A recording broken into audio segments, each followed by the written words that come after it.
स्वाध्याय हम सभी यहाँ पर पूर्ण मनोयोग के साथ में स्थिर चित्त होकर के समझने का प्रयास और पुरुषार्थ कर रहे हैं। प्रिय बंधुओं, जिस प्रकार से आप अस्थिर वेदी पर भगवान को विराजमान नहीं करते हैं, उसी प्रकार से आचार्य भगवंत कहते हैं आपको अपने हृदय रूपी वेदी पर शुद्ध देवता को विराजमान करना है। और जब शुद्ध देवता को विराजमान करना है, जिनवाणी माँ को विराजमान करना है, तो हमें अपने उपयोग को स्थिर करना पड़ेगा, क्योंकि यह चित्त अनादि काल से चंचल रहा है। इसकी प्रवृत्ति और प्रकृति बन चुकी है।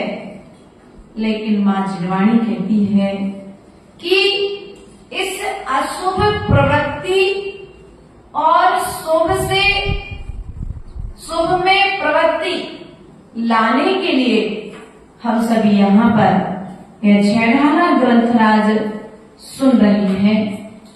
प्रिय बंधुओं, पंडित दौलत राम जी जो टोडरमल जी के पुत्र थे, आज से लगभग 200 वर्ष पूर्व। कितने वर्ष पूर्व? 200 वर्ष। कितने वर्ष पूर्व? 200 वर्ष पूर्व पंडित दौलत राम जी हुए और वे इतने महान व्यक्तित्व के धनी थे कि अपने हाथों से ग्रंथ को छापते थे, ग्रंथों का लेखन करते थे और बुद्धि कौशल उनका इतना विशाल था कि हम 4 लाइनों को याद करने में विचार करते हैं, उन्हें एक दिन में 25, 30 और 50 श्लोक याद हो जाएगा। इतनी तीक्ष्ण बुद्धि थी पंडित दौलत राम जी की। प्रिय बंधुओं, यदि बुद्धि को विशाल करना है, बुद्धि को विकास की ओर लेकर के जाना है, तो आचार्य भगवान कहते हैं विकास के लिए आपको शुभ में प्रवृत्ति करनी पड़ेगी, अशुभ से निवृत्ति करनी पड़ेगी। अर्थात हमारा मन अशुभ क्रियाओं में लगा हुआ है, अशुभ विचारों में लगा हुआ है, इसलिए हमारे मन का अर्थात हमारी बुद्धि का विनाश हुआ है। बम बनाने में बुद्धि लगी है भैया, बम बनाने में बुद्धि लगी है, बंदूक बनाने में बुद्धि लगी है, औजार बनाने में बुद्धि लगी है, इधर उधर के संसार को बढ़ाने वाले यंत्र तंत्र मंत्र बनाने में बुद्धि लगी है। लेकिन पंडित दौलत राम जी कहते हैं 6 ढाला ग्रंथ राज में मंत्र तंत्र यंत्र बनाने की बुद्धि नहीं है, नहीं है यहाँ पर तो आत्मा की विशुद्धि बनाने की बुद्धि प्रदान करेंगे। अर्थात आत्मा की विशुद्धि कैसे बनेगी? उस कार्य की प्रवृत्ति, उस कार्य की चर्चा यहाँ पर की जाएगी और जब चर्चा की जाएगी तो वह चर्चा हमारे चारित्र का कारण बनेगी।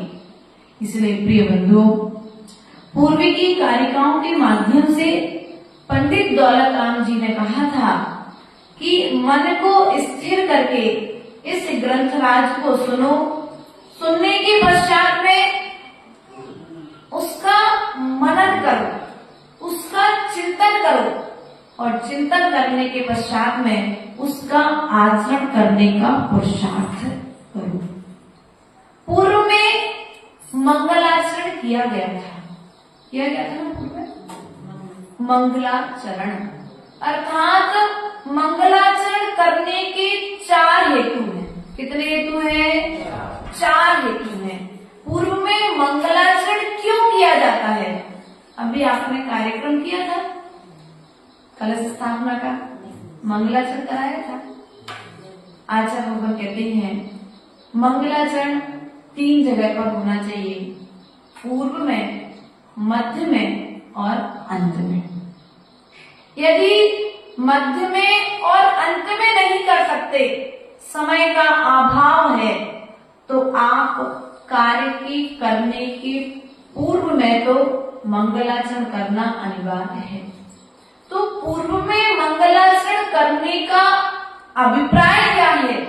तो आचार्य भगवान कहते हैं कि जो कार्य हम करने जा रहे हैं उस कार्य की निर्विघ्न समाप्ति के लिए, क्या मंगलाचरण का उद्देश्य, जो कार्य हम प्रारंभ कर रहे हैं उस कार्य की निर्विघ्न समाप्ति के लिए। दूसरा, नास्तिकता के परिहार के लिए। हमारे मन में जो नकारात्मक विचार भरे पड़े हैं, नकारात्मक ऊर्जा भरी पड़ी है, उस नकारात्मकता को हटाने के लिए।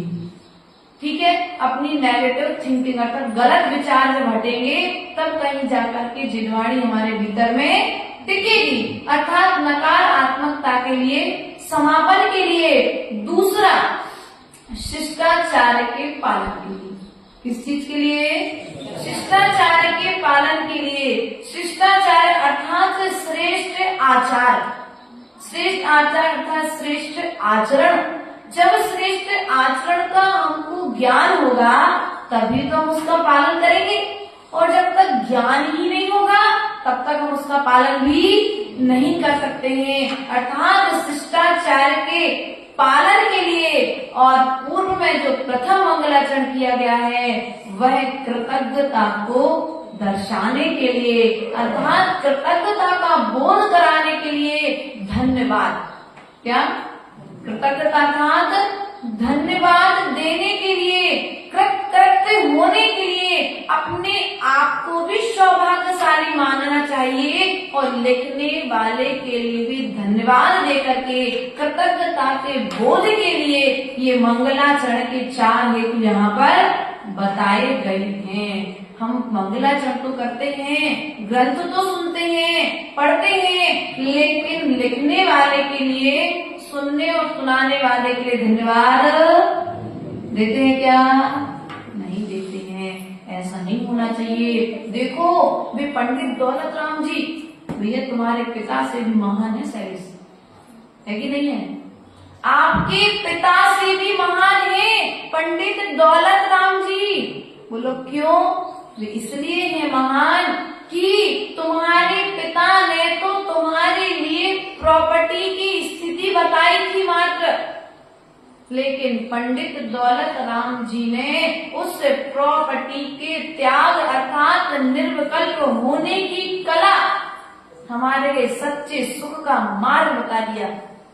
जिनने हमें देखा नहीं, हमें जाना नहीं, हमारे से जिनका कोई नाता नहीं, लेकिन फिर भी हमारे भले की चिंता जिनके हृदय में थी, ऐसे पंडित दौलत राम जी जैसे महान विद्वान हुए हैं। इसलिए प्रिय बंधुओं, ऐसे विद्वान जिनके लिए आचार्य भगवंत कहते हैं जैसे कुल का दीपक कुल को रोशन करता है, उसी प्रकार से यह जो विद्वान हैं उन्हें जिन शासन का कुल दीपक कहा गया है। क्या विद्वान को कुल दीपक कहा गया है? अर्थात दीपक का मतलब क्या होता है? जो अंदर में भी प्रकाश को देता है और बाहर को भी प्रकाशित करता है, जो भीतर से भी प्रकाशित रहता है और अपने प्रकाश के माध्यम से दूसरे को भी प्रकाशित करता है, केवल ज्ञान प्रदान करता है, केवल ज्ञान के उपाय प्रदान करता है, वह विद्वान होता है। इसलिए प्रिय बंधुओं, हमें प्रतिपल विचार करते रहना चाहिए, अपने जीवन को ग्रंथों की आराधना में, निर्ग्रंथों की सेवा में निरंतर समर्पित करते रहना चाहिए। इसी क्रम को आगे बढ़ाते हुए पंडित दौलत राम जी यहाँ पर कहते हैं, दुर्लभ लही ज्यों चिंतामणि कृष करी त्यों बरियाए लही कृष तणी लट पीपीले आदि शरीर धर धर मर्यो सही बहु पीर। दुर्लभ लही ज्यों चिंतामणि, जिस प्रकार से चिंतामणि रत्न, क्या जिस प्रकार से चिंतामणि रत्न को प्राप्त करना दुर्लभ है। चिंतामणि रत्न देखा भैया? नहीं देखा। आचार्य भगवत ऐसा बताते हैं, ग्रंथों में भी इस मणि की बात आई है। यह एक वह मणि है जिस मणि के सामने जाने पर व्यक्ति की समस्त इच्छाओं की पूर्ति होती है। मात्र उस मणि के सामने पहुंच जाए और मन में चिंता कर ले, चित्त में एक बार विचार कर ले कि मुझे आज आभूषण चाहिए है, उससे उस चिंतामणि के सामने मात्र ऐसा विचार करने मात्र से उसे आभूषण, वो विचार कर ले आज मुझे अच्छा भोजन करना है, उसे अच्छा भोजन मिल जाएगा।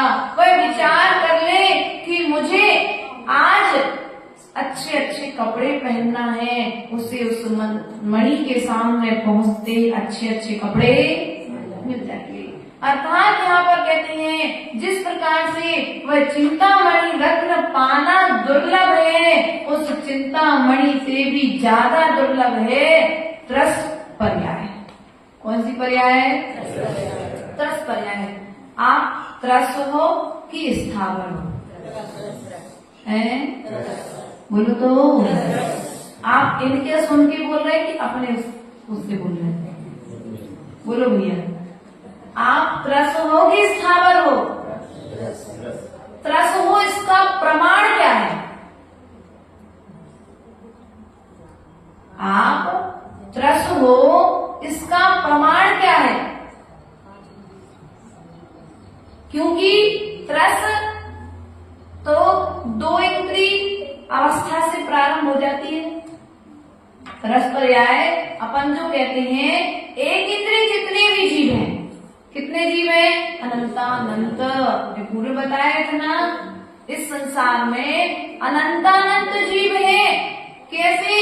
एक इंद्रिय जीव, और ऐसे अनंत अनंत पर्यायों में घूम करके हम आ चुके हैं। लेकिन 2 इंद्रिय, 3 इंद्रिय, 4 इंद्रिय, 5 इंद्रिय, ये क्या है? इनको त्रस कहते हैं। त्रस में भी अब त्रस कौन से? अब उसमें त्रस में भी 2 भेद आ जाते हैं पंच इंद्रिय के। कौन से भेद आ जाते हैं? पंच इंद्रिय के 2 भेद आ जाते हैं, संगी और असंगी। कितने भेद आते हैं भैया? संगी और असंगी। कुछ मन वाले जीव जो हैं वे संगी हैं, और जो बिना मन वाले जीव हैं वे असंगी हैं। आप मन वाले हो? बोलो तो। मौन है क्या? नहीं है ना? नहीं, देखो ऐसा हो सकता है कि मंदिर में प्रवेश करते समय मौन लेके आते हैं ना, मन को स्थिर करके बैठ गए। भैया, हमारे प्रवचन के समय तो आपको उत्तर देना पड़ेगा। आप संगी हो कि असंगी हो? संगी है, इसका प्रमाण क्या है? आपके पास में मन है, मन का कार्य क्या है? हाँ, अच्छे बुरे का ज्ञान कराना मन का कार्य है। और यदि मन होने के बाद में भी आप अच्छे बुरे का ज्ञान नहीं कर पा रहे हैं, तो फिर असंगी पर्याय में जाने की तैयारी जारी है। इसलिए प्रिय बंधुओं, हम संगी पंचेंद्रिय हैं, हम असंगी पंचेंद्रिय भी रहे बिना मन के। भैया, 2 प्रकार के जीव होते हैं, जो मन वाले भी होते हैं और बिना मन वाले भी होते हैं। कुछ कबूतर, कुछ सर्प, कुछ पक्षी, कुछ इस तरह के हैं जो पंचेंद्रिय तो हैं, लेकिन फिर भी वे असंगी हैं, क्योंकि उनके पास में मन नहीं है। क्रिया तो चलेगी, संज्ञा की अपेक्षा से 4 संज्ञाएं तो प्रत्येक जीव में है। एक इंद्रिय से पंचेंद्रिय जो जीव हैं, अब संज्ञाएं क्या होती हैं? आहार, भय, मैथुन और परिग्रह। जो संज्ञाएं हैं, ये चारों संज्ञाएं सभी एक इंद्रिय जीव में भी रहेंगी, लेकिन इन संज्ञाओं के अनुसार पंचेंद्रिय जीव प्रवृत्ति करेगा और ये कुछ प्रवृत्ति नहीं करेंगे। क्या? ये कुछ असंगी जो है वे प्रवृत्ति नहीं कर पाएंगे। इसलिए प्रिय बंधुओं, हम त्रस पर्याय दुर्लभ लही ज्यो चिंतामणि, त्रस पर्याय लही त्रस तरणी, अर्थात सबसे अधिक यदि दुर्लभ कोई पर्याय है तो पर्याय है त्रस पर्याय। और जो हमको किसी पुण्य के उदय से, बोलो तो, मिली है कि नहीं मिली है? आचार्य गुरुदेव कहते हैं कि चिंतामणि रत्न पाना आसान है, काम धेनु पाना आसान है। अर्थात यहाँ पर कहते हैं कल्प वृक्ष जहाँ पर है, ऐसी भोग भूमि में जन्म लेना भी आसान है, लेकिन यदि कठिन कार्य है तो इस त्रस पर्याय को पाकर के संयम धारण करना कठिन है। क्योंकि यह इस व्यक्ति ने, इस जीव ने अनादि काल से संयम को धारण नहीं किया है, और संयम को जब धारण नहीं किया है, धारण भी किया है तो सम्यक प्रकार से आचरण नहीं किया है, और जब आचरण नहीं किया है तो फिर यह जीव संसार में भटकता रहा है। लट पिपील अली आदि शरीर। लट अर्थात इल्ली, लट अर्थात इल्ली, केचुआ, केचुआ देखा अभी निकल रहे, बहुत निकलेंगे। चीटा, पिपीली, चीटी, चीटा और चीटी। अली अर्थात भौरा, मच्छर, मक्खी अर्थात इल्ली है, और केचुआ है। ये दो इंद्री हैं। कितने हैं ये? दो इंद्री हैं। दो इंद्री कौन कौन सी होंगी इनके पास में होंगी? तो स्पर्शन और रसना। तीन इंद्री चीटी है। चीटी के पास तीन इंद्रियां कौन कौन सी होंगी भैया? स्पर्शन, रसना और घ्राण। चार इंद्री भौरा के पास में कौन कौन सी चार इंद्री होगी? स्पर्शन, रसना, घ्राण और चक्षु। मक्खी के पास में कितनी इंद्रियां हैं? चार। मच्छर के पास में कितनी इंद्रियां हैं? चार इंद्रियां हैं। वो देख सकता है तुम्हें क्या?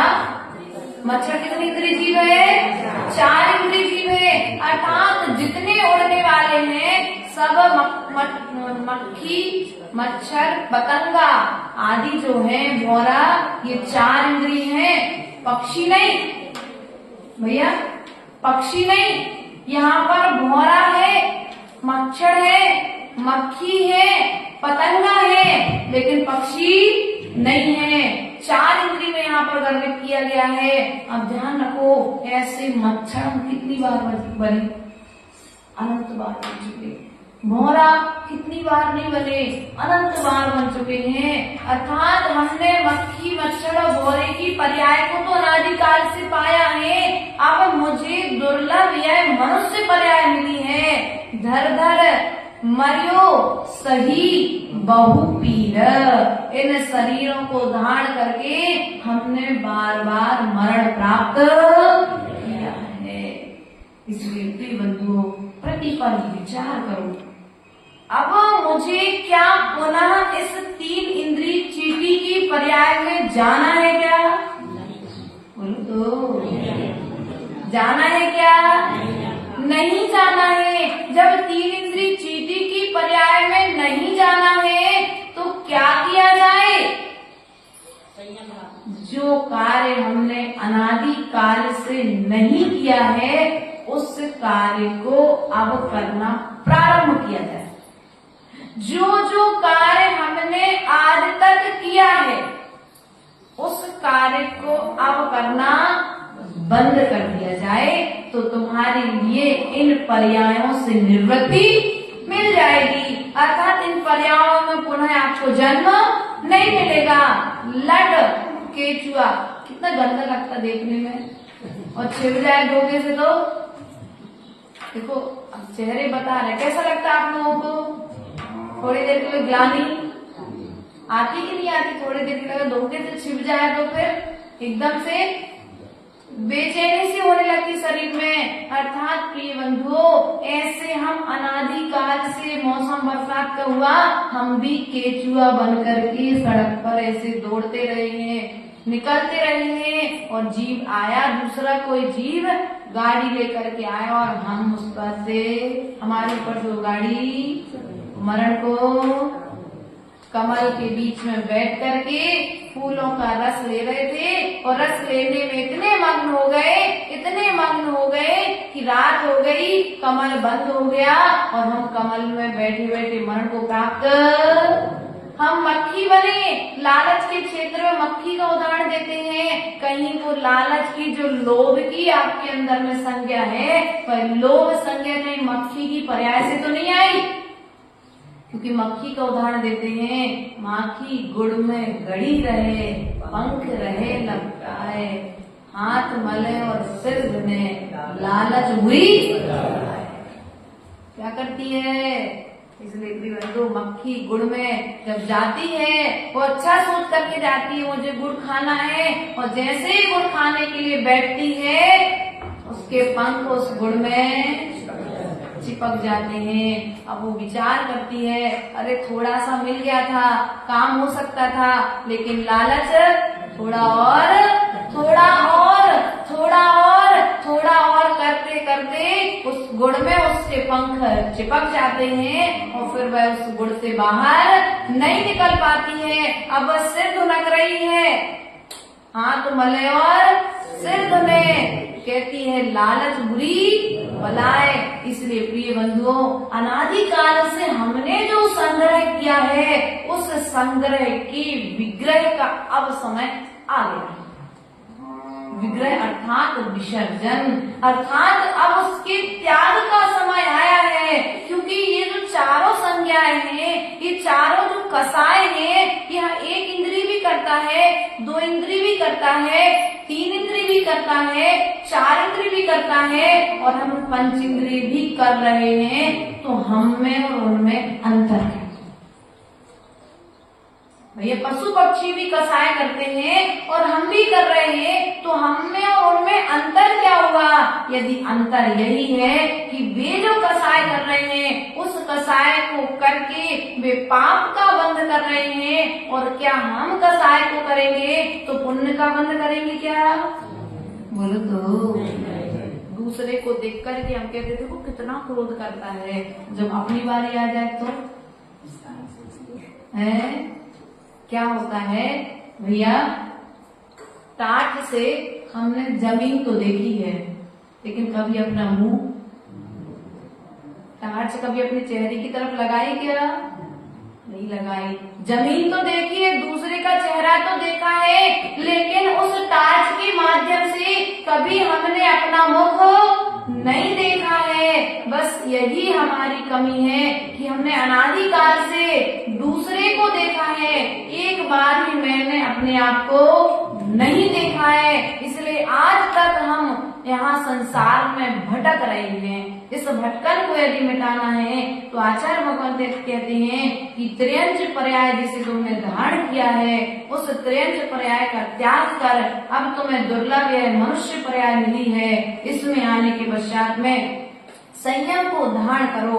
अर्थात अंगुली कारिका में कहते हैं कबहु पंचींद्रिय पशु भयो मन बिने निपटे अज्ञानी थयो सिंहादित सैनी है क्रूर निवर पशु हति खाए भूर।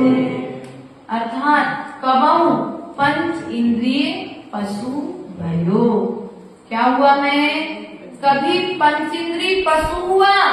पशु अर्थात गाय, भैंस, बकरी, घोड़ा, गधा आदि आदि पर्यायों को धारण तो किया, लेकिन मन बिन निपट अज्ञानी थयो, ये सब मैंने मन के बिना प्राप्त की है। इसलिए मैं संसार में दुख को ढोता रहा हूँ। सिंहादिक कौन? सिंह आदिक। सिंह कौन? शेर। कौन? शेर। शेर क्या करता है? निर्बल पशु। कौन? हिरण। कौन है निर्बल पशु भैया? हिरण। हिरण आदि को क्या करता है? मार करके बोलो तो खा लेता ना।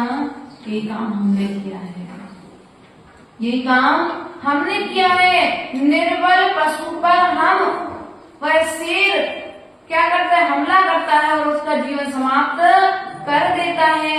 ऐसे क्रूर क्रूर प्राणियों के द्वारा मैं अनादि काल से भक्षण करने का ग्रास बना हूँ। अर्थात कभी न कभी मुझे इस दूसरे जीव ने मुझे सताया है। दूसरा एक जीव शेर बन गया, दूसरा हिरण बन गया और शेर हिरण को खा रहा है। अर्थात सबल पशुओं के द्वारा मैं निर्बल कई बार सबल पशुओं का ग्रास बना हूँ। अनंत अनंत एक बार चिंतन तो करो।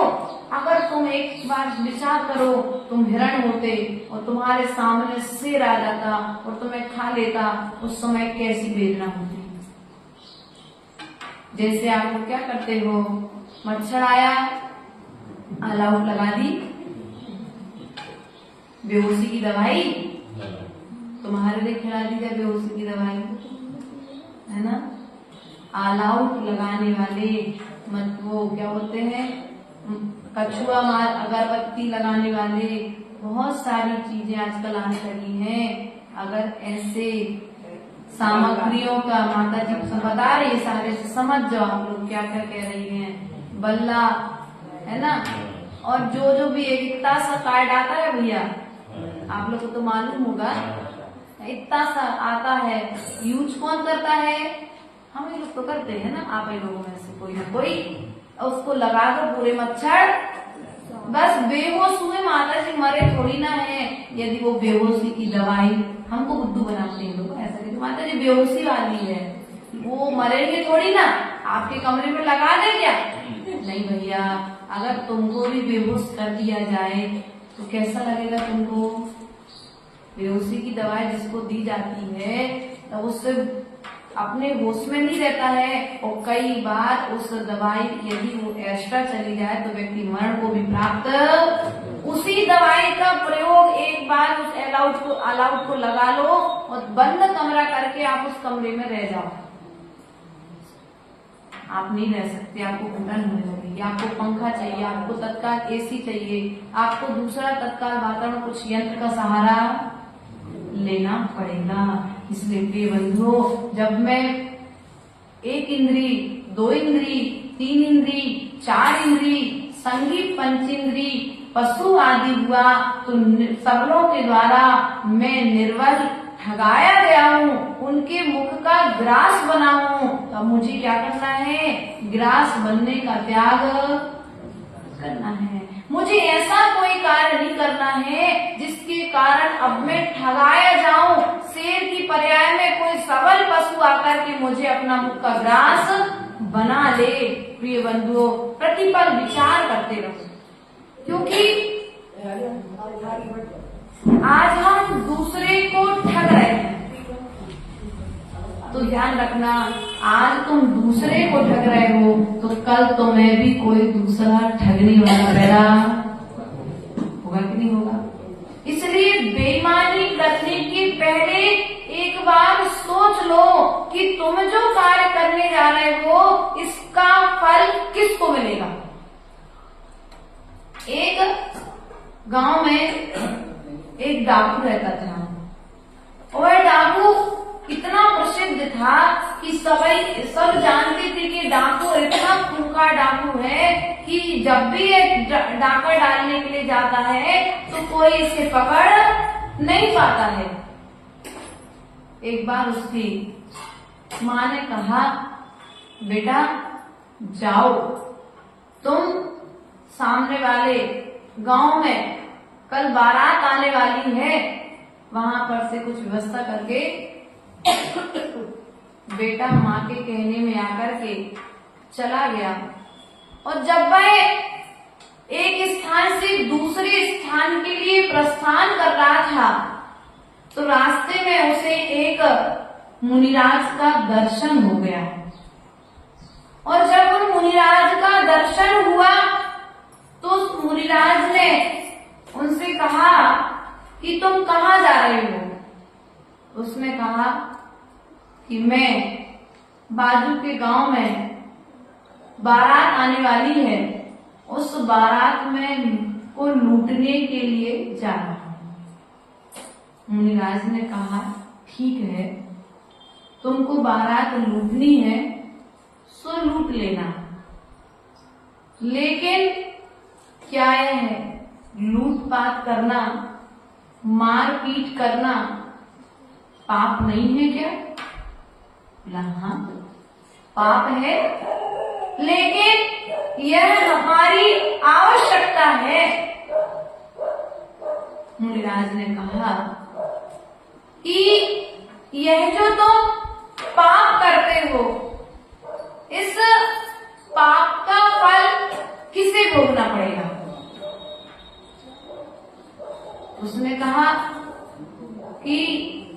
पाप का फल मेरी माँ को मिलेगा, मेरी पत्नी को मिलेगा, मेरे बच्चों को मिलेगा और थोड़ा बहुत मुझे मिलेगा। मुनिराज ने कहा नहीं, ऐसा नहीं है। जो तुम पाप कर रहे हो इस पाप का फल मात्र तुम्हें भोगने के लिए नहीं मिलेगा, तुम्हारे साथ साथ जो तुम्हें अर्थात तुम्हारे माता पिता आदि के लिए नहीं मिलेगा। ये पाप जो तुम कर रहे हो इस पाप का फल तुमको स्वयं ही भोगना पड़ेगा। उसने कहा नहीं, ऐसा नहीं हो सकता है।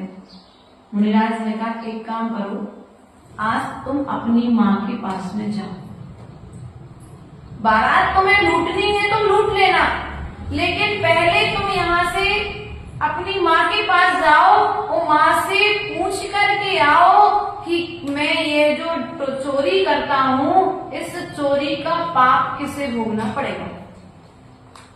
माँ कहती है बेटा जब तुम चोरी करते हो इस चोरी का पाप तुम्हें ही भोगना पड़ेगा, अर्थात तुम्हें ही नरकों में जाकर के दुख को उठाना पड़ेगा, तुम्हें ही नारकियों के द्वारा दिए जाने वाले दुखों को भोगना पड़ेगा। उसने कहा माँ जब मैं नरक में जाऊंगा तो क्या तुम हमारे साथ में नहीं रहोगी? उसने कहा नहीं बेटा, मैं तेरे साथ में वहां पर नहीं रहूंगी, क्योंकि चोरी तुमने की है तो फल भी तुमको ही भोगना पड़ेगा। तुम्हारे किए हुए कर्म का फल तुमको ही मिलेगा, हमको नहीं मिलेगा। उस जीव की आंखें खुल गई, उसने जाकर के मुनिराज को उत्तर दिया और मुनिराज के साथ में मुनि बनकर के साधना करके स्वर्ग चला गया। जो डाकू था तो देखो पाप का ज्ञान होने पर व्यक्ति पाप को छोड़ दे तो पुण्य हो सकता है, लेकिन पाप को जान करके पाप का फल देख करके भी यदि हम पाप कर रहे हैं तो समझना अभी हमारा संसार बहुत बड़ा है। पाप को जानते कि नहीं जानते? झूठ बोलना, बोलो तो, झूठ बोलना पाप है, छल कपट करना पाप है, मायाचारी करना पाप है, परिग्रह करना पाप है। अब पाप जानते तो हो लेकिन पाप छोड़ते नहीं हो, पाप के फल को भी जानते हो। जानते कि नहीं जानते? बोलो। हिंसा करने वाला वह जीव, झूठ बोलने वाला वह जीव जो झूठ बोलने के प्रभाव से नरकों में चला गया, राजा बसु। कौन था? राजा बसु।